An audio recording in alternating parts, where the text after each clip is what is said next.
Councilman Pulley. I did that. All right, I'm going to make a motion if I can get a second. Oh, wait.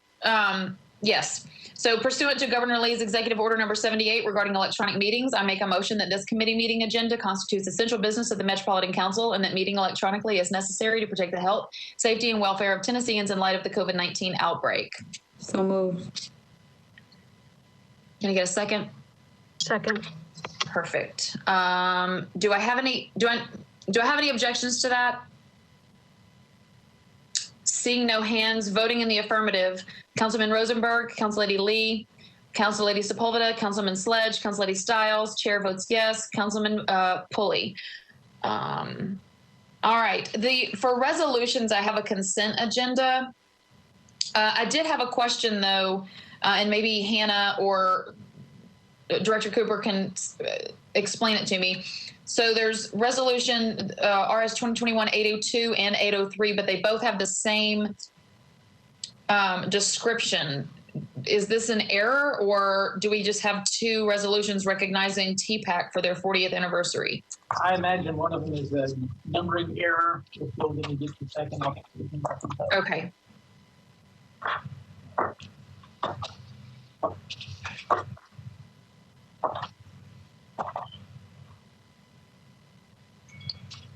.803 is recognizing the 50th anniversary of Exit In. So it just the caption didn't get. Oh, that's 803 is Exit In? Yeah, 802 is TPAC, 803 Exit In. Okay, got it.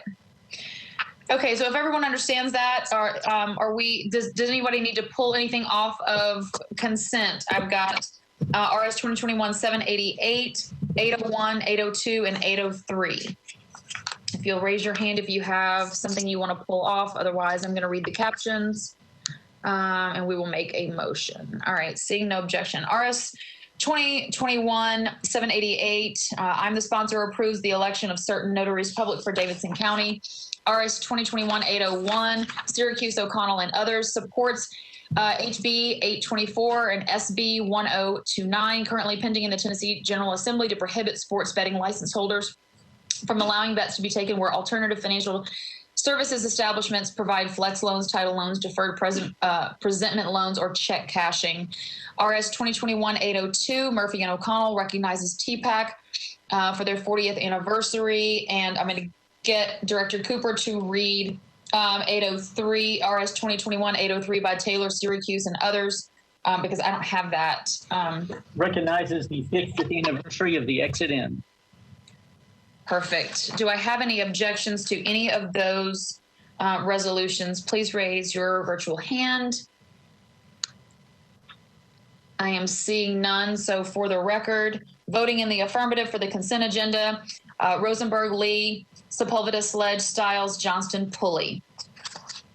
7 in favor, 0 against. Late items. I have a late resolution from Councilor Toombs and Nash. A resolution amending resolution number RS 2020-656 by replacing the exhibit thereto, the transportation plan, with a revised version thereof. Can I get a motion? No, we're just dealing with why it's late. I'm sorry. Is Councilor Toombs or Councilman Nash here to speak to why this has been late filed? Councilman Nash is here. It is Ms. Whitelaw on the line. She can explain this better than I if she's here. Or Director Cooper, whoever would like to give us one. I got a text message from Mike Davidson saying that he could not be here, so I can explain the emergency or why it was submitted late. They intended to have everything submitted, but due to weather delays, they couldn't get everything signed and filed in time. The changes are essentially all housekeeping that were requested by council members either at the time of the transportation plan adoption or right after. And they wanted it to track with the capital spending plan so that because some of the projects in the capital spending plan coincide with this language. Makes sense to me. Does anybody have any objection to this late filed resolution? I'm seeing no hands. So I have No objection. Another late resolution by Hurt, Toombs, and others. A resolution requesting the office of the trustee to allow property tax payments received during the first 5 days of March to not be considered delinquent as a result of the February 2021 winter weather event. I do have a late amendment by Ms. Allen. Do I have Ms. Hurt, Toombs, or any of the other sponsors to speak to why this had to have been late filed and what emergency where it would need to be read into taken up on the floor tonight? Chair, this is Councilwoman Toombs. Trustee Gilmore for this resolution because she was looking for some type of but she requested this resolution because she was seeking a resolution to taxpayers who couldn't get their tax payments in on time due to the weather, the winter storm, and due to her office being closed and there not being any mail delivery. And so the urgency was getting something in place so that she can begin whatever, so that she can implement whatever tax relief on the interest payments that she could provide. But there's also an amendment on it because there's obviously discussion around the legality of the resolution. And so the amendment is another solution that is lawful that would request that the trustee work with the Housing Resiliency Fund, both entities, the trustee's office and the Mr. Crawford with the housing are wanting to have something in place so that they can start working together and these help as many taxpayers as they can. Okay. Does anyone have any objection to this late filed? Councilman Pulley?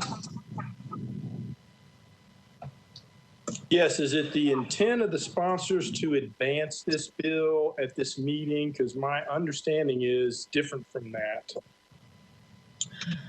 So what we'd like to do, because there's been so much discussion about this bill, this resolution in the public, we're wanting to put the amendment on the resolution and then defer it so that we can tighten up the language. But it's really important that we do have this today, not only to keep the ball rolling so the trustee and the House can get their program, but to show the public that So in regard to this resolution. So your desire is to put the amendment on there and then Yes. the resolution? Say that again. Your desire is to put the amendment on and then defer the resolution? Yes.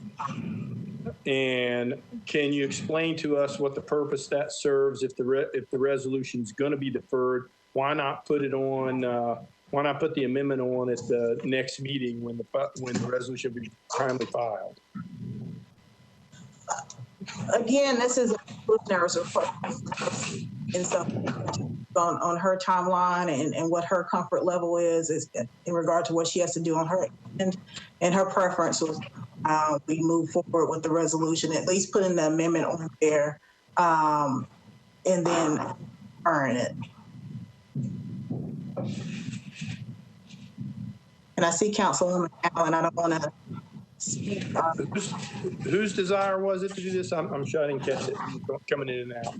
The initial filing of the resolution was because the trustee wanted some assistance in trying to come up with, and I keep saying resolution twice, but wanting some assistance in coming up with a solution to taxpayers who were not able to pay their tax due to the winter storm and her office closed. Right. So that's the initial request, but given the fact that you're going to move this to the next meeting, I'm not sure I'm clear on why it's necessary to advance it now, and why can't we just put the amendment on when it's timely filed, if you're going to move it anyway? I think that the amendment, because of the legal issues surrounding the resolution, that it's important to put the amendment then defer it so that we can type language. Okay. Council Lady, Council Lady Toombs, are you good? I can't hear you, Chair. Are you good? I've unmuted. Am I still muted? No, I can hear you now. Okay, I was just making sure that you were finished before I moved on to Council Lady Allen. Yes. Okay. Okay, thank you. Council Lady Allen, I see your hand raised. I wanted to give you an opportunity to speak. You're recognized. Thank you. I appreciate that. I have been working with Mr. Cooper and Marshall Crawford of the Housing Fund, and I think we're close. I'm not sure we're at the final stage of language that would enable the trustee to work with the Housing Fund, which is the administrator for the Housing Resiliency Fund, which is the $2.5 million that Amazon gave to help with people that were having a hard time paying taxes. So that seemed like a good synergy there. It does get around the legal issues, but I'm not totally sure we have all the language right in the amendment. So I absolutely support not finalizing this tonight, and I would welcome the discussion of the group on and perhaps some input from Mr. Cooper on if the change in solution that's proposed gives us more wiggle room time-wise in terms of what the trustee needs for authorization. I can address that, Madam Chair, if that's all right. Go ahead, you're recognized. The resolution was filed late in its original form because we're March 2nd and the interest started accruing March 1st. And so this was to give the trustee whatever, I don't know, assurance she needed that she had the council support to take that action. With this amendment, where instead of asking the trustee to waive the interest, the trustee would be referring people to the housing fund. I don't know that you have the same time constraints there that would require it to be added tonight. But that would really be more of a question for the trustee. Okay, well, so without discussing this, we don't need to get into the content of the bill. We're just talking about if anybody has an objection to this late filed, is it late filed? Is it an emergency? I think we've got a long way to go as far as the legality of things and how things are going to work. So I guess we're going to leave that up to whoever on the floor. I don't know if they're going to move this or try to suspend the rules or not. Let's go ahead and take our vote, though, just to keep things moving. And I'm going to go to each council member. Councilman Rosenberg. I'm sorry. What are we? Are you objecting? Are you objecting? Do you have any objection to the late? I'm sorry. No, I'm not. No. Okay. I'm sorry, Council Lady Lee. Do you object? Council Lady Lee? Council Lady Sepulveda? No objection. Councilman Sledge? Council Lady Stiles? No objection, Chair. I have no objection. Councilman Pulley? I'm not sure I've heard anything that convinces me that it's necessary to move forward tonight. So I'm going to have to say, yes, I do object. Okay. All right. I'm going to go back to Council Lady Lee. Councilman, I can't remember Councilman Sledge. No objection. Oh, I see you, Council Lady Lee. Perfect. Now I heard you. I don't know. Okay. Perfect. Excuse me, Chair. Yes. This is Erin Evans. I'm sorry I was late, but I have no objection. Thank you. Okay. All right. No problem. Thank you for chiming in. Is anybody else here now that was not here before? Murphy, Rutherford? Okay. All right then. Council Lady Allen, I still see your hand up. Was that an old hand? Yes, Okay. that was an old hand. Okay. All right, perfect. Okay, moving on to elections and confirmations. Farmers Market Board appointment of Mr. Scott Moskovitz for a term expiring May 5th, 2026. Mr. Moskovitz will fill the unexpired term of Mr. Tandy Wilson. Mr. Moskovitz, are you with us? I am. Hi, everyone. Hi, welcome. Thanks for joining us. I just want to give you a couple of minutes to introduce yourself and let us know why you want to serve on the Farmers Market Board and what specific skills or experience you have that lend you to this particular board. Well, probably before a lot of you were born, I was at the farmers market. I used to go to the farmers market when I was 5 years old with my grandfather. And I'm just a huge admirer of farmers markets. So everyone knows, I was on this board under Phil Bredesen long time ago when they had just gone into the new building. But if you know anything about Moscow's that was on Ellison Place, David's Cookies, the person who brought the New York Times to Nashville on Sunday rather than on Monday, pretty much a serial entrepreneur and real estate person. You know, I have all these experience of retail markets and products. So, you know, I think I'm well schooled to be involved in the market and listen and help them go the next step. There's no reason why that shouldn't be a absolute marquee venue for the city of Nashville and the entire region. I'm happy to take any questions. I would hope some of you were at the original Moscow's. It's funny you're talking about the Exit Inn. We opened Moscow's in 1977, and I'm very honored we're on the historical plaque along with the Gold Rush and the Exit Inn and the Inn. So I've been around a while. Thank you so much for that. Does anybody have any questions for Mr. Moskovitz? I don't see any hands. Well, thank you so much for joining us. We appreciate it.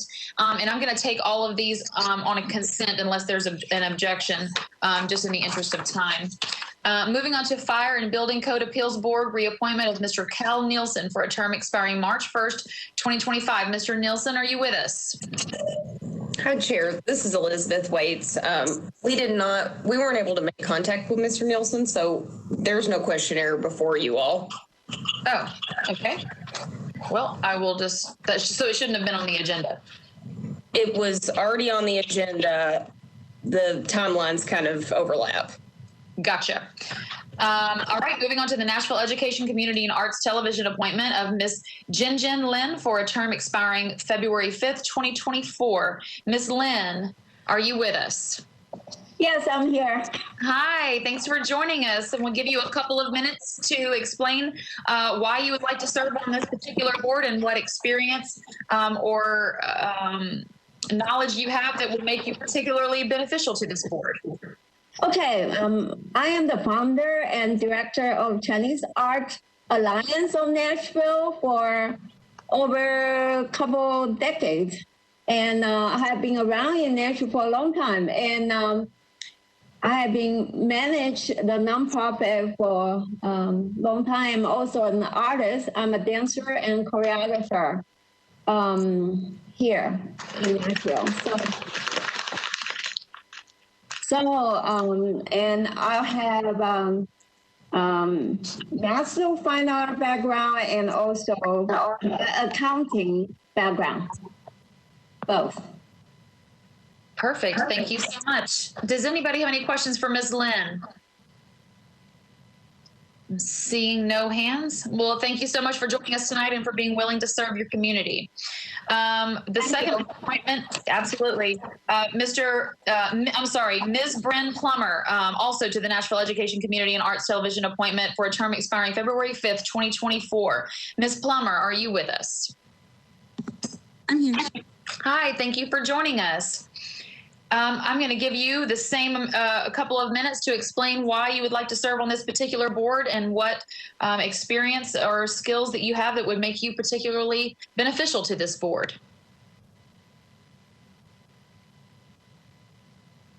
Ooh, it looks like we may have lost her. There she is. Now you're back. Okay, great. Hi, I'm Bryn Plummer. I'm Vice President of Inclusion and Community Relations at the Nashville Entrepreneur Center. And I've been in Nashville about 10 years, so not as long as Mr. Moskowitz, although Little Moscow's, his daughter's restaurant, was formerly.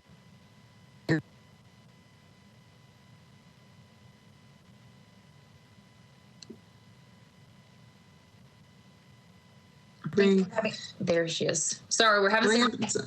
Sorry. No, that's okay. We're having some connectivity issues. I think I don't know. But we just lost you just there for about 30 seconds. If you just go back 30 seconds, you were talking about Moscow's.